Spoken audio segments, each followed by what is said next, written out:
మొన్న రీసెంట్ బడ్జెట్‌గా కూడా చూసుకున్నట్టయితే మీకు నిర్మలా సీతారామన్ గారు కూడా మన క్రియేటర్ ల్యాబ్స్ తీసుకొచ్చారు. 15,000 ప్లస్ క్రియేటర్ ల్యాబ్స్, 500 ప్లస్ కాలేజెస్‌లో 15,000 ప్లస్ స్కూల్స్‌లలో, 500 ప్లస్ కాలేజెస్‌లలో దానికి బడ్జెట్ అలొకేషన్ కూడా చేయడం జరిగింది. అపార్ట్ ఫ్రమ్ దాట్ మేజర్‌గా చూసుకున్నట్టయితే మానవ్ అని చెప్పి నరేంద్ర మోడీ గారు మాట్లాడుతున్నప్పుడు ఫస్ట్ స్పీచ్‌లో ఒకటి ఇచ్చారు. మానవ్ అని చెప్పేసేసి. మోరల్ అండ్ ఎథికల్‌గా ఫస్ట్ వాడాలి.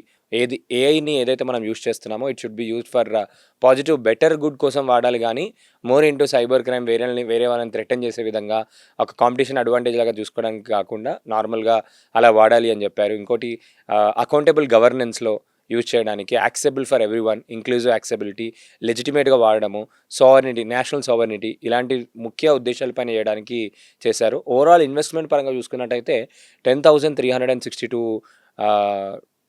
డాలర్ క్రోర్స్ ఇన్వెస్ట్మెంట్ అయితే నెక్స్ట్ 5 to 7 ఇయర్స్ దాకా అందరూ ఇవ్వడానికి ఒప్పుకున్నారు. అందులో మేజర్గా జియో, గూగుల్ వాళ్ళు, నెక్స్ట్ మైక్రోసాఫ్ట్ వాళ్ళు చాలా ఇనిషియేటివ్స్ లాంచ్ చేశారు. డేటా సెంటర్స్ గురించి చెప్పారు.